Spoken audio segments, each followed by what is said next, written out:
kesempatan kali ini, kelompok kami akan membahas mengenai praktik perdagangan digital yang mematikan UMKM di Indonesia dalam era Joko Widodo. Di era sekarang, UMKM semakin berkembang di Indonesia.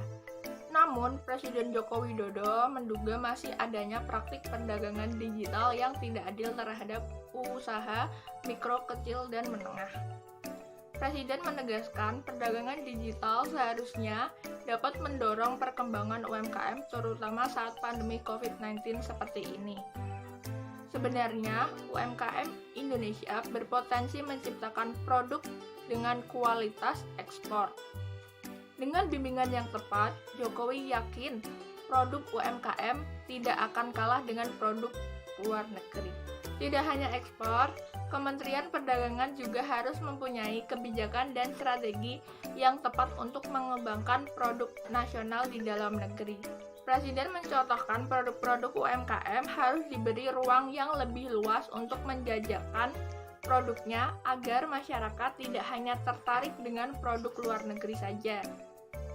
Indikasi perdagangan digital yang membunuh UMKM adalah munculnya pelanggaran perdagangan dengan cara predatory pricing yang membuat pasar rusak.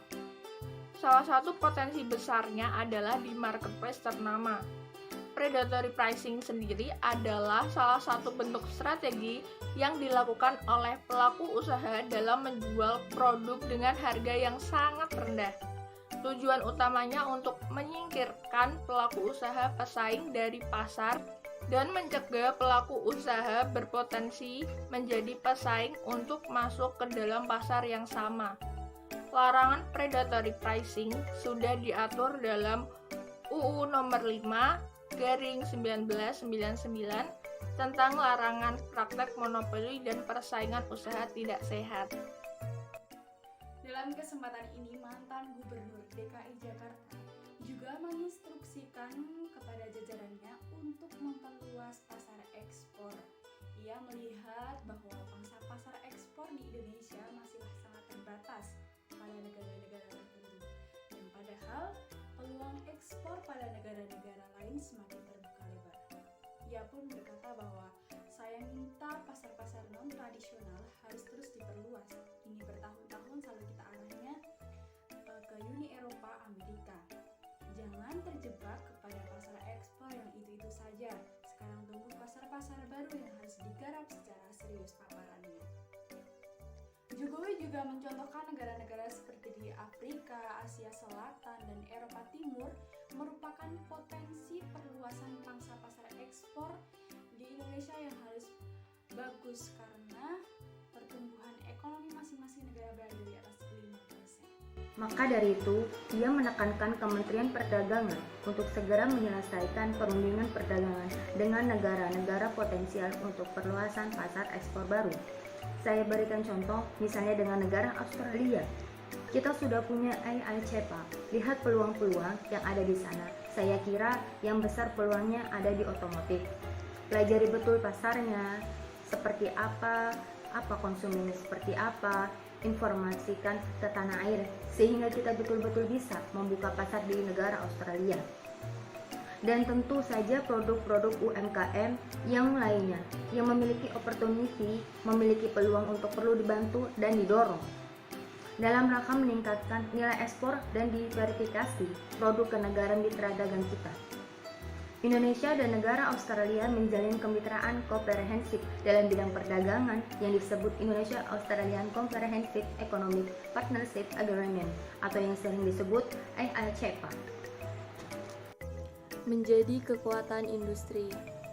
Menteri Perdagangan Muhammad Lutfi mengatakan pemerintah berkomitmen memberdayakan UMKM agar bisa memiliki daya saing global.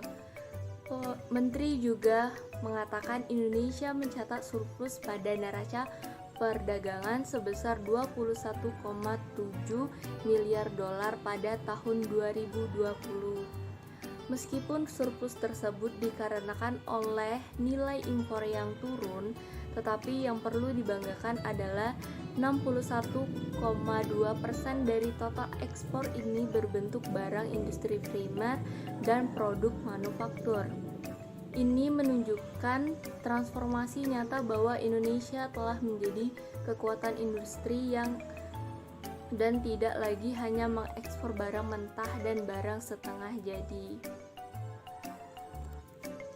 Menurut Lutfi, ekspor Indonesia tahun lalu ke sejumlah kawasan tradisional dan non-tradisional masih menunjukkan pertumbuhan, yakni ke Eropa Barat naik 17,7%, Amerika Utara naik 3,51%, Asia Timur naik 4,1%,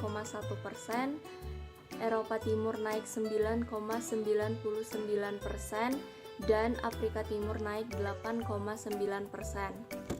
Namun, kinerja perdagangan domestik, yakni perdagangan yang didominasi oleh UMKM dan sektor informal, mengalami tekanan yang cukup berat akibat wabah virus corona atau COVID-19.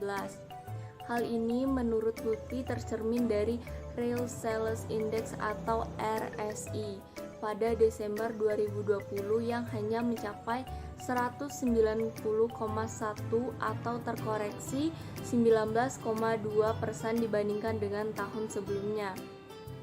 Selain itu, kinerja sektor perdagangan besar dan eceran, termasuk perdagangan kendaraan bermotor, juga mengalami pelemahan sebesar 3,72%, walaupun terkoreksi cukup dalam berdasarkan perhitungan lapangan usaha, sektor perdagangan masih berkontribusi sebesar 1.995,4 triliun rupiah atau setara dengan 12,93 terhadap produk domestik bruto atau PDB.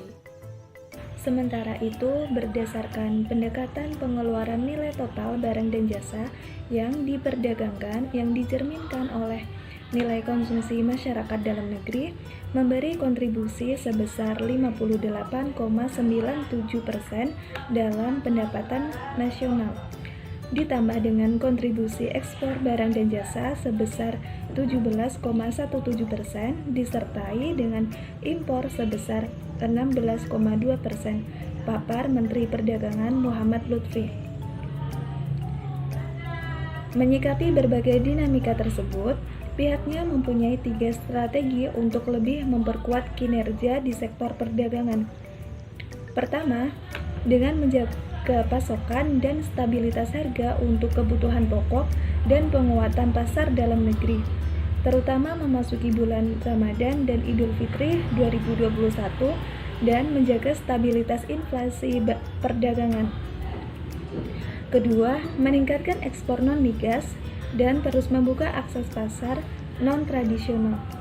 Hal ini akan dilakukan dengan cara mempercepat penyelesaian perundingan perdagangan dengan negara mitra baru dan mengoptimalkan pemanfaatan keringanan tarif bea masuk serta kemudahan dan fasilitas akses pasar yang telah disepakati dalam perjanjian perdagangan dengan negara mitra, baik dalam kerangka kerjasama bilateral maupun regional.